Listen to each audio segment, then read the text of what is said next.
Hello dear student, मैं भारती भाग्य आज की क्लास में आपको बताने जा रही हूँ टाइप्स ऑफ शेयर्स। इसकी पिछली क्लास में हमने पढ़ा है शेयर के बारे में, अब हम पढ़ेंगे उसके टाइप्स के बारे में। ठीक है, तो टाइप्स ऑफ शेयर्स में शेयर्स दो टाइप के होते हैं।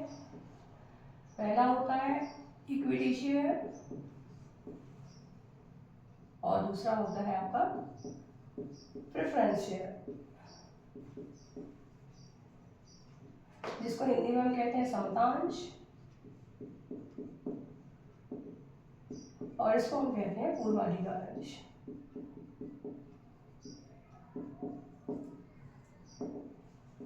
अब इन दोनों तरह के जो शेयर्स होते हैं इनको समझने के पहले मैं आपको एक एग्जांपल देना चाहूँगी। एक मकान मालिक होता है और एक उसमें रहने वाला किराएदार होता है। तो जो मकान मालिक होता है वो फुल पावर रखता है मकान के बारे में। ठीक है, मकान पे कोई भी डिसीजन लेना होता है। और जो आपका पेइंग गेस्ट होता है, जो किराएदार होता है, वो सारे हक नहीं रखता। जो मालिकाना हक होते हैं वो नहीं रखता। वो केवल जितने रूम का किराया दे रहा है तो बस उसको उस रूम से रिलेटेड ही जब तक वो रह रहा है तब तक उसमें कुछ भी जो भी करना हो तो वो थोड़े बहुत डिसीजन ले सकता है, अदर कोई डिसीजन नहीं ले सकता है। ठीक है ना, क्योंकि वो पेइंग गेस्ट है, स्पेशलिटी है कि भाई वो किराया दे रहा और रह रहा है। लेकिन जो ओनर होता है वो प्रॉपर मालिक होता है घर का, वो हर उसको अधिकार होता है और भाई सारी जोखिम भी उसकी होती है। मकान में रहते समय अगर कोई नुकसान हो जाए, कोई बहुत बड़ा उसको नुकसान होता है, समझ लो कभी कुछ भूकंप आ गया भाई तो मकान में कोई डैमेजेस हो गए, उसको ही भरना पड़ेगा। मकान का पेंट खराब हो गया है तो मकान का पेंट भी उसको ही कराना पड़ेगा। ठीक है, कभी कहीं से लीकेज हो रहा है, कहीं कुछ हो रहा है, तो ये सारे प्रॉब्लम्स ओनर के होते हैं, किराएदार के नहीं होते। किराएदार केवल पैसा दे रहा है और रह रहा है। ठीक है, लेकिन जो ओनर होता है उसकी सारी रिस्पॉन्सिबिलिटी होती है। तो इस तरह से कुछ होता है कि जो कंपनी होती है, कंपनी में दो तरह के शेयर होते हैं, इक्विटी शेयर होते हैं और प्रेफरेंस शेयर होते हैं। तो भाई ये हम इसको मान लेते कि इनका मकान मालिक है और ये हमारे किराएदार है। ठीक है, लेकिन किराएदार किराया देता है, यहाँ हमें इनको डिविडेंड देना है। लेकिन फॉर एग्जाम्पल हमने एक थोड़ा अच्छा ऐसा लिया है कि आपको समझ में आ जाए। ठीक है, तो जो इक्विटी शेयर होते हैं ये हमारे मेन ओनर होते हैं। क्या होते हैं? मेन ओनर होते हैं, कंपनी के ओनर होते हैं, owner of the company, owner of the company. ये केवल शेयर होल्डर होते हैं, ये केवल शेयर होल्डर होते हैं, इनको कोई राइट नहीं होता है। ठीक है, share holder of the company. ठीक है, रिस्क इनकी ज्यादा होती है। इनकी रिस्क क्या होती है? मोर रिस्क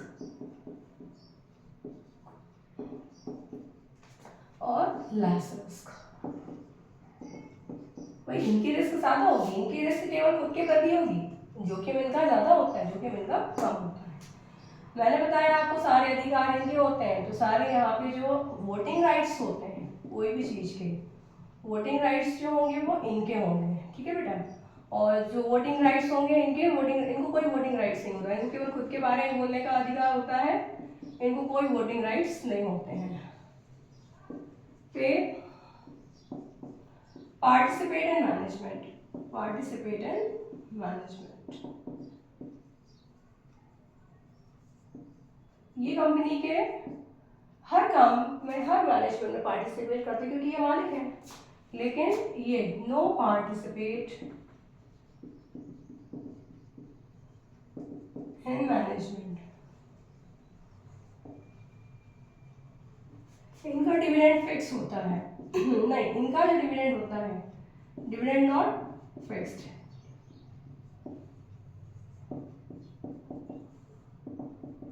और इनका जो डिविडेंड होता है, डिविडेंड इज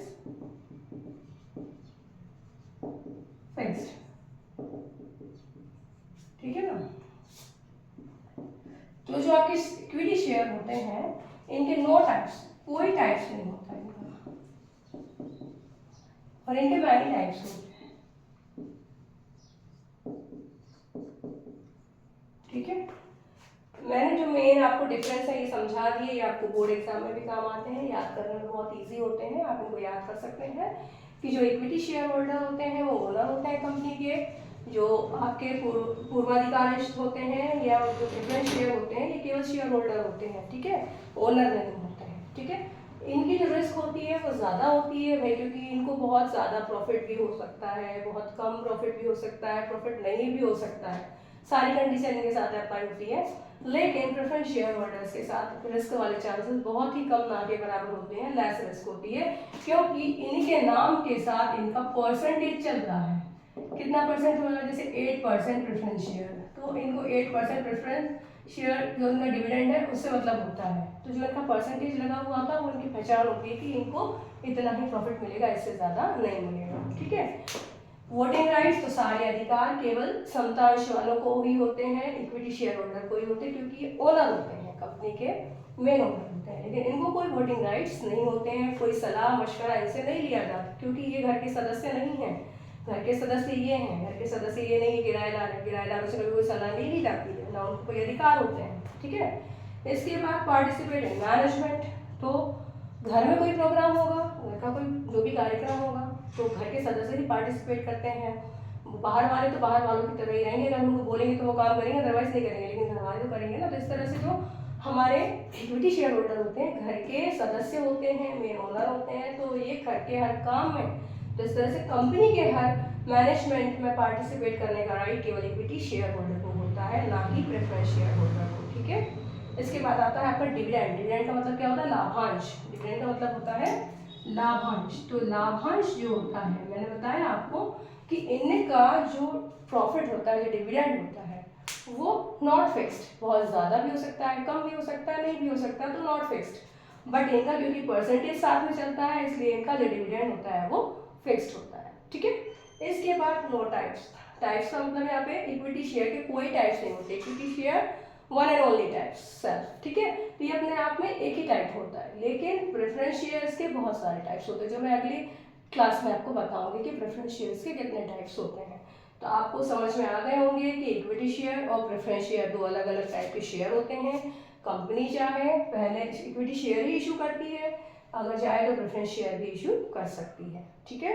तो इनका जो डिफरेंस है मोस्ट इंपॉर्टेंट है बोर्ड एग्जाम के लिए। आप लोगों को समझ में आया हो तो प्लीज़ मुझे कमेंट करके बताएं, और अगर आपको कोई डाउट हो तो भी कमेंट करके बताएं।